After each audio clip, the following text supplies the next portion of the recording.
The warning ignored. May 1st, 1956, Minamata, Kumamoto Prefecture, Japan. A cold spring rain falls over the fishing hamlet as dawn breaks across the bay. Nets sway gently in the tide, wooden boats creak against their moorings, and on the muddy shoreline, a young mother, Masako Tanaka, kneels beside her daughter, brushing wet hair from the child's forehead. The girl's body is trembling again. It begins with a small twitch, the slightest tremor in her right hand, then spreads like a silent ripple through her limbs. Masako calls her husband, her voice cracking in the mist, and as they lift the child, her legs buckle beneath her, folding as though she no longer remembers how to stand. To the villagers, this is becoming familiar. Too familiar. But in these early moments, no one knows they are standing at the edge of one of history's most devastating industrial poisonings. No one realizes the bay, the heart of their livelihood, their food, their culture, has already become a reservoir of death. All anyone knows is this: something is wrong in Minamata. The first reports had come from the fishermen, always the fishermen. They lived closest to the water, so they saw the signs first. Cats wandering the docks at night, yowling into the dark.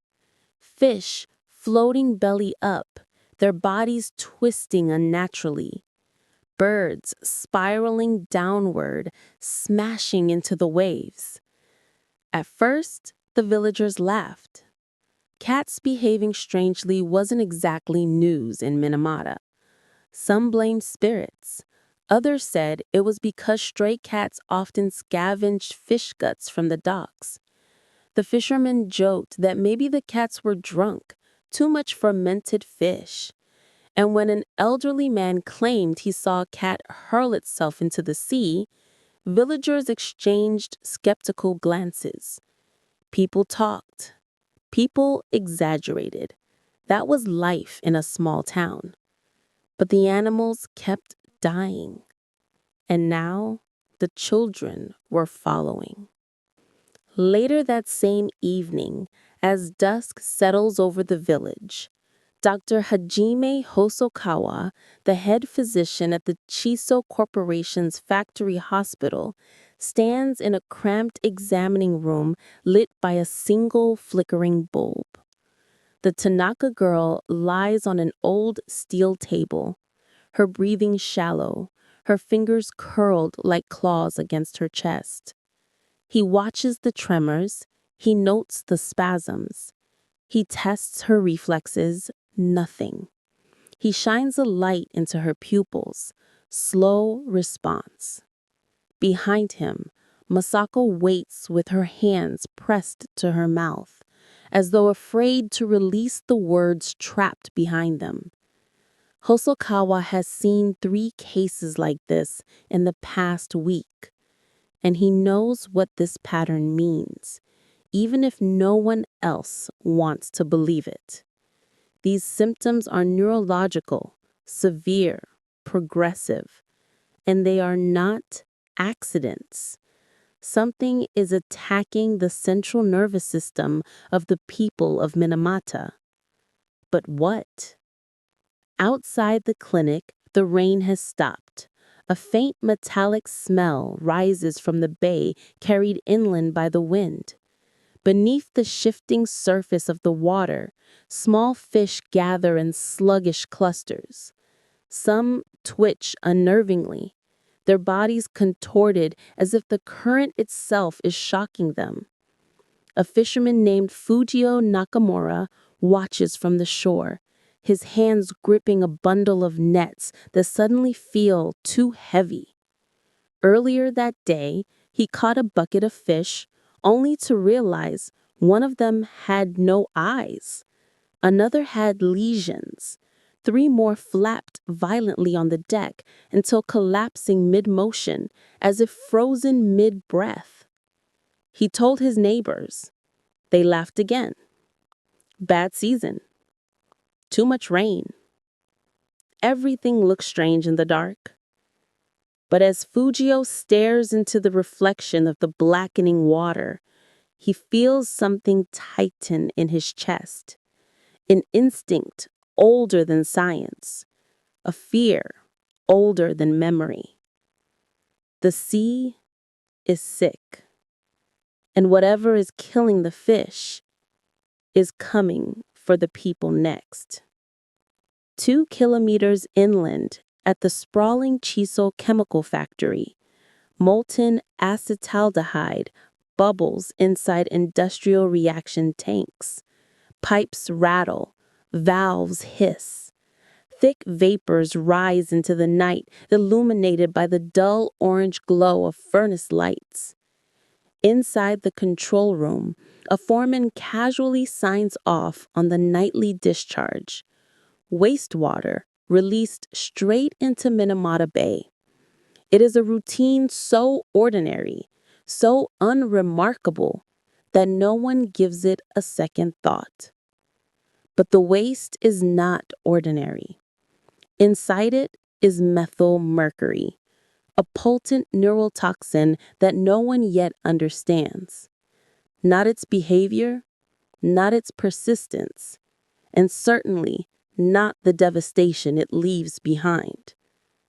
Every day, invisible, undetected, unregulated, the chemical flows from Chisso's pipes into the bay. Every day, it accumulates in the fish. Every day, the villagers bring those fish home to their families.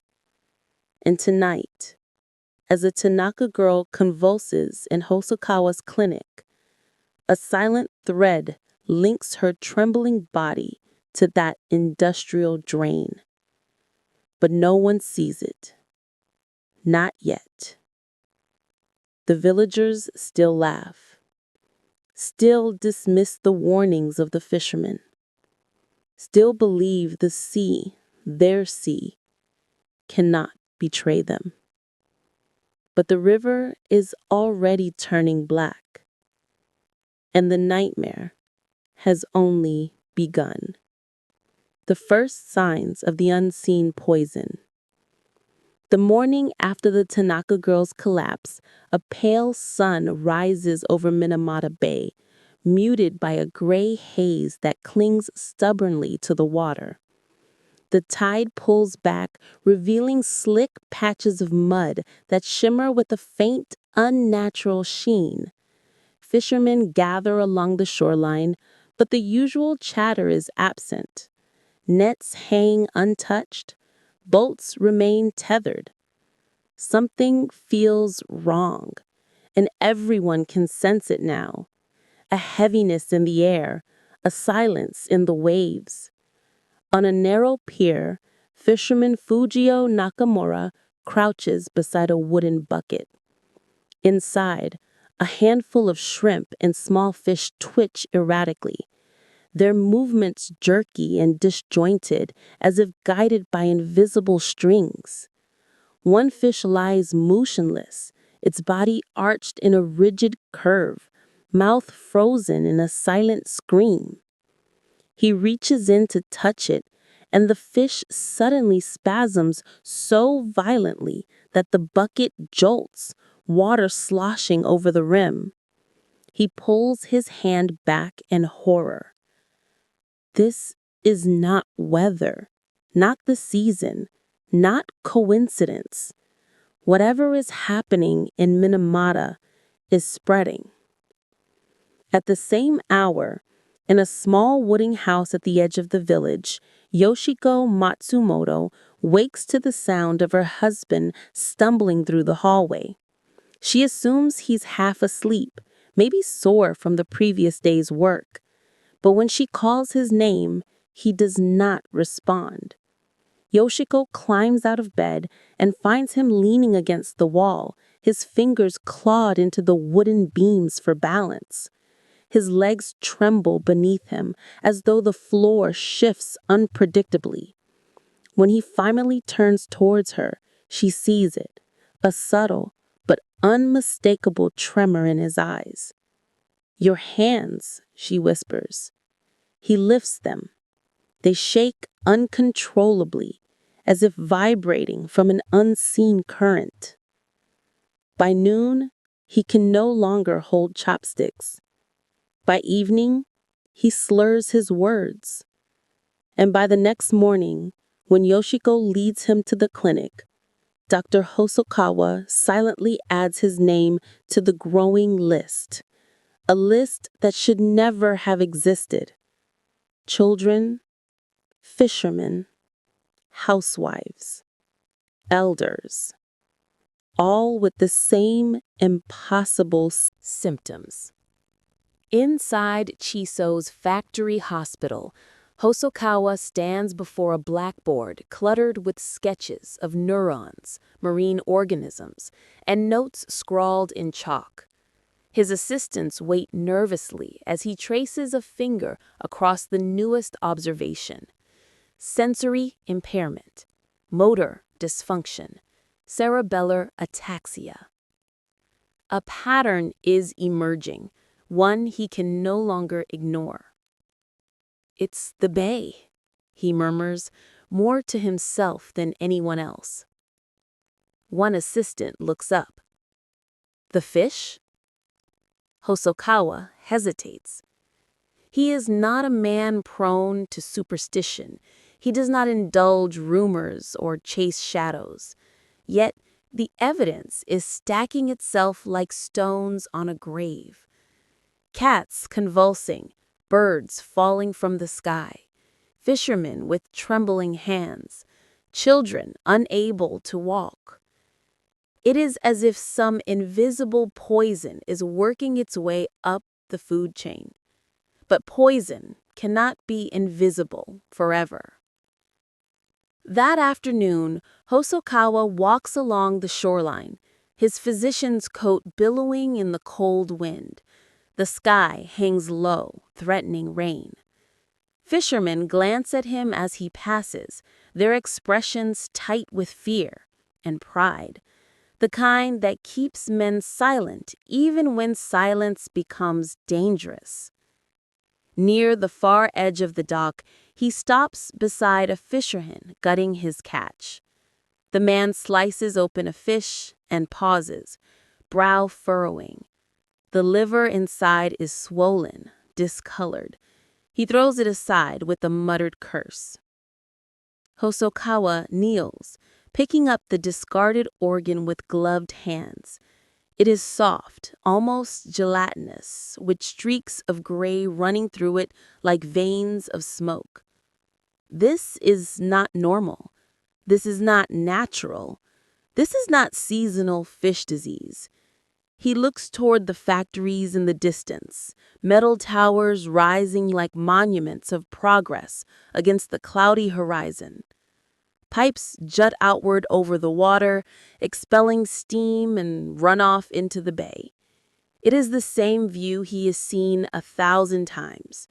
Tonight, it feels different, menacing.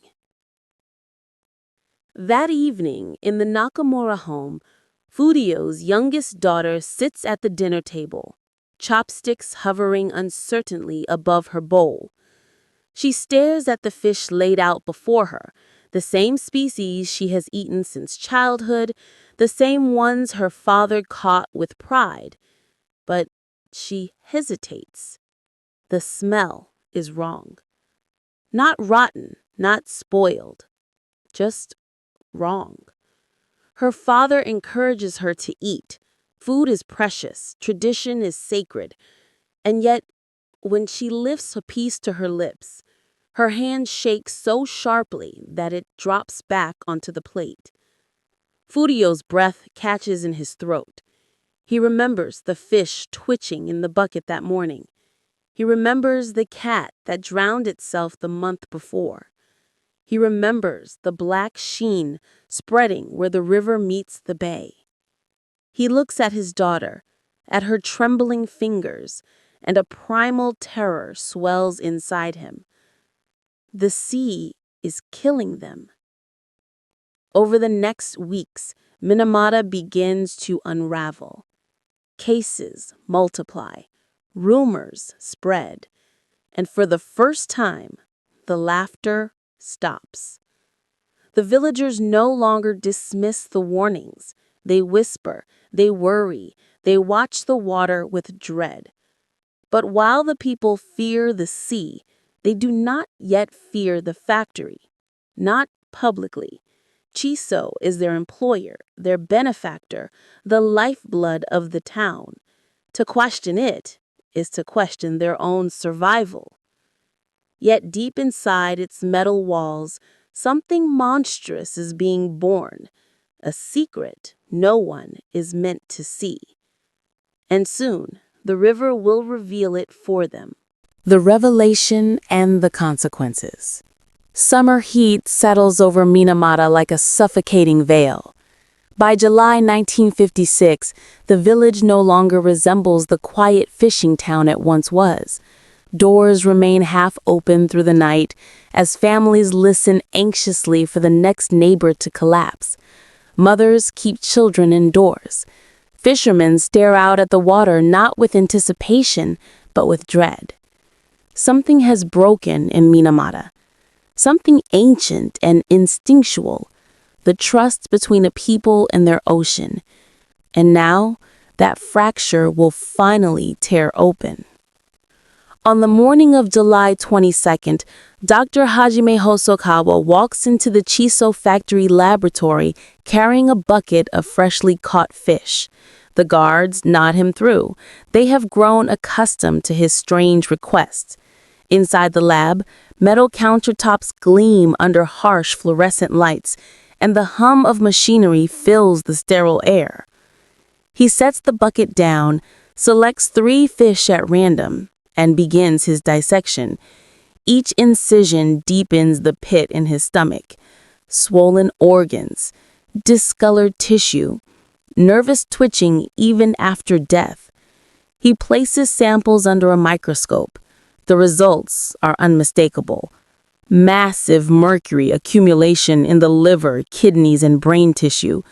Not the harmless kind used in thermometers.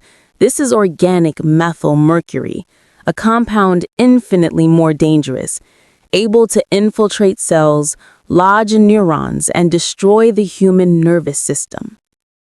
Hosokawa grips the edge of the table as the realization hits him.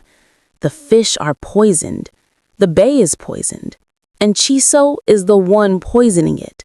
The truth stands before him like a cliff he cannot step around. Chisso is killing Minamata.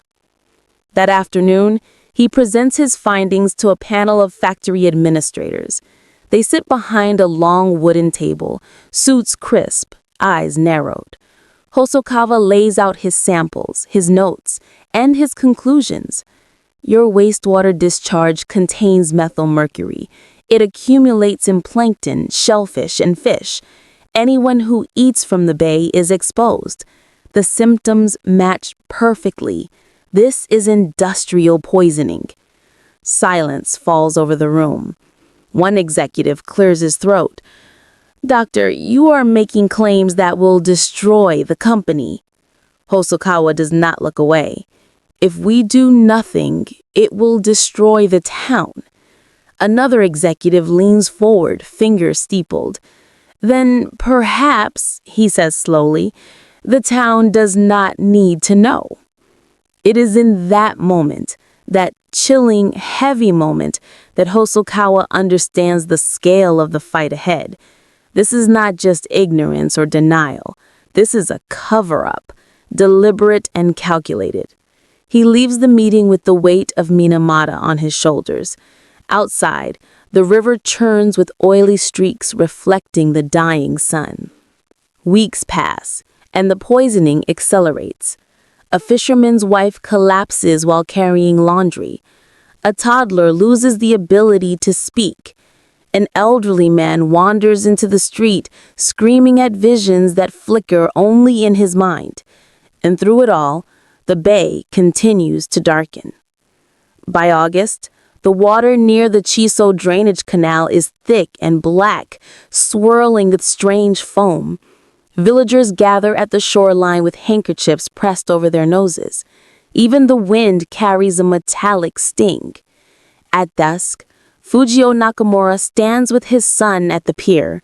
They watch as a school of fish flails chaotically near the surface, thrashing until one by one they float motionless, eyes clouded over. His son whispers, "Why does the sea look like that?" Fujio doesn't answer. The truth is too monstrous to speak aloud. The turning point arrives on October 4th, 1956, when a group of fishermen, refusing to wait for government intervention, blockade the Chisso factory gates. Their boats, once symbols of livelihood, now serve as barricades. They shout demands, hold up sick fish, point toward the bay that has become a graveyard. But Chisso remains silent. The government remains distant, and Minamata continues to suffer. 3 years later, in 1959, a team of researchers from Kumamoto University finally breaks through the wall of secrecy. They conduct autopsies, analyze tissue samples, and publish the findings Hosokawa had feared and known all along. Methyl mercury poisoning from Chisso's wastewater is the cause of Minamata disease. The revelation hits the nation like a tremor. Newspapers flood with images of twisted limbs, vacant stares, and children born with devastating neurological deformities. Fishermen march in the streets. Mothers hold photographs of lost daughters. Survivors lie in hospital beds, their hands shaking as they try to sign their testimonies. The world can no longer look away. But consequences arrive slowly. Lawsuits drag on for decades. Compensation is delayed.